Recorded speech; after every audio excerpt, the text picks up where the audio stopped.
खुलुमबाय गिबियावनो सोरजिदा क्रिएटिभिटी इउट्यूब चेनेलाव बयखौबो बरायनानै लानाय जालायबाय। दिनै 1 मे अदेबानि बड'फ उपेन्द्रनाथ ब्रह्मनि 35थि थैनाय सान अदेबानि रुंसारि सान। बे सानजों लोब्बा लाखिनानैनो दुलाराय बर' फरायसा आफाद, बिटिआर सरकार आरो गुबुन गुबुन आफादफोरनि नाजानायाव भारतनि राजधानी गोदान दिल्लीयाव दिनै बे सानजों लोब्बा लाखिनानैनो बड'फ उपेन्द्रनाथ ब्रह्मनि मुङाव मोनसे गोदानै लुजानाय लामा बेखेवनाय जागोन आरो बड'फ उपेन्द्रनाथ ब्रह्मनि मुसुखाखौबो गोदान दिल्लीयाव अदेबानि भारतनि राजधानीयाव बेखेवनाय जागोन होननानै मिथिनो मोननाय जादों। जेराव बिटिआरनि गाहाय मावफुं सोद्रोमा प्रमद बर' बिथांजों लोगोसे गोबां दैदेनगिरि बिटिआरनि बाहागो लाहैदों। दुलाराय बर' फरायसा आफादनि आफादगिरि नेहाथारिजों लोगोसे गोबां दैदेनगिरिफोर, बर' साहित्य सभानि आफादगिरि नेहाथारिजों गोबां दैदेनगिरिफोर आरो बर' हारिनि गोबांथार इन्टेलेक्चुयेल प्रफेसार आरो गुबुन गुबुन बिबानाव थानाय बर' माहारियारि आफादफोरनि दैदेनगिरिफोराबो हाबाफारियाव बाहागो लाहैदों होनना मिथिनो मोननाय जादों। दिनैनि बे हाबाफारिया बोरै जागोन, माब्रै जागोन, बबेयाव खुंजागोन बेनि गासैबो बाथ्राखौ बिटिआरनि गाहाय मावफुं सोद्रोमा प्रमद बर' बिथाङा खौरांगिरिफोरनि गेजेरजों बुंथिनानै होदों। मा बुंदों बिथाङा बेनि सोमोन्दै नोंथांमोनहा नायनानै लाबानो रोखा जागोन।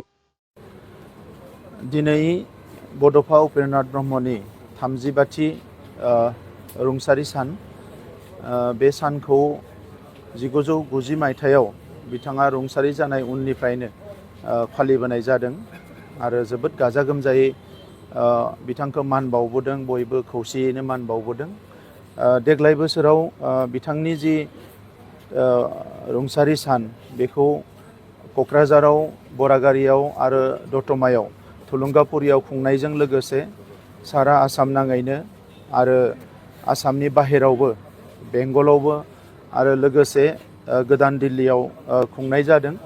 आरो देग्लायनि जि खुंनाय बेयो जोबोद स्पेसियेल आरो जारिमिनारि जागोन। मानोना दिनैनि बे सानावनो भारतनि नखर मन्त्रि अमित शाह बिथाङा भारतनि केपिटेल गोदान दिल्लीयाव बिथांनि मुङाव मोनसे लामा बिथाङा बेखेवगोन आरो बे लामाखौ फैबाय थानाय समाव बड'फा उपेन्द्रनाथ ब्रह्म मार्ग होननानै अरायसम भारतनि आरो मुलुगनि सुबुं माहारिया मिथिनो मोनगोन। आरो बेजों लोगोसे बे लामानिनो गेजेर जायगायाव मोनसे गल चक्कर दङ एबा जायखौ स्कुवेर होननानै बुङो। बेवहाय बिथांनि मोनसे मुसुखा गायसननाय जागोन। 9 फुट गोजौ मोनसे मुसुखा बेवहाय गायसननाय जागोन आरो बेखौबो बिथाङा दिनै बेखेवगोन। आरो बेजों लोगोसे बे कैलाश कल'नि पार्कआवनो मोनसे सुबुं गौमायाव बिथाङा बाहागो लागोन। बड'फा उपेन्द्रनाथ ब्रह्मआ बर' माहारिखौ मुलुगाव गावनि सिनायथि, गावनि थामोनथा, गावनि राव थुनलाइ हारिमुखौ लानानै मोनसे गेदेमा हारि महरै थांना थानो थाखाय जि लामा दिन्थिजेनदोंमोन, जांख्रिखांनायनि जि लामाखौ दिन्थिजेनदोंमोन, बेजोंनो आगान सुरनानै दिनै बर' माहारिया बे समाव गावनि सिनायथि आरो थामोनथाखौ मुलुगाव गायसननो हाबाय। आरो बे बाथ्राखौ बुजिनानै भारतनि हायेस्ट लेभेलाव दिनै प्राइम मिनिस्टार बिथां, हम मिनिस्टार बिथांमोना गोबां समाव बड'फानि मुसुखायाव बायदिसिना हाबाफारियाव बिबार बावबोदों। बड'फानि बागै बिथांमोना बुजिनो नाजाबोदों।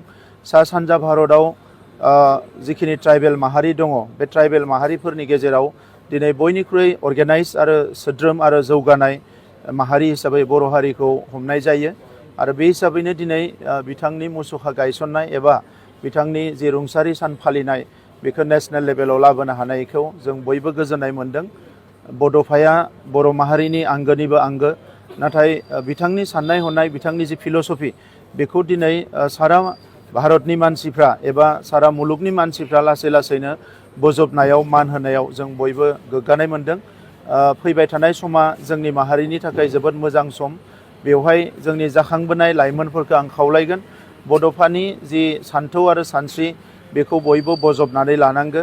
हारिनि थाखाय बयबो खामानि मावनांगो आरो गोब्राब नाजायोब्ला, हारिनि थाखाय बयबो खामानि मावोब्ला, हारिनि फारसे जि नेसनेलिज्म स्पिरिटखौ बयबो लाखियोब्ला बे हारिया मुलुगाव मालाबाबो थैनाय नङा। दा दिनैनि सानाव आङो बयबो बर' फिसाफोरखौ रोजा रोजा साबायखर बावदों जोंखौ बयबो थुलुंगा होनायनि थाखाय दुलाराय बर' फरायसा आफादखौ आं साबायखर बावदों जे दुलाराय बर' फरायसा आफादनि आथिखालनि दैदेनगिरि बिथांमोनानो बे बाथ्राखौ सानजेनदोंमोन आरो जों बयबो मदद होनानै दिनै बेखौ मोगथाङाव महर होनो हादों। दा नंखायनो दुलाराय बर' फरायसा आफादनि आफादगिरि दिपेन बर' आरो बिथांनि टिमखौ आं साबायखर बावदों।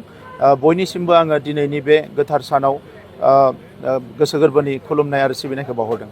नखर मन्थ्रि बिथाङा 4 बाजिनि उनाव फैगोन। 4 बाजियाव फैनानै गिबियावनो लामा बेखेवगोन, बिनि उनाव मुसुखाखौ बेखेवगोन, बिनि उनाव पाब्लिक मिटिंआव एटेन्ड जागोन आरो बिथांजों लोगोसे आसामनि chief minister doctor Himanta Biswa Sharma बिथां आरो दिल्लीनि चिफ मिनिस्टार मुस्रिमा रेखा गुप्ता बिथां आरो लोगोसे गोबां मन्त्रि MP गासैबो बाहागो लागोन।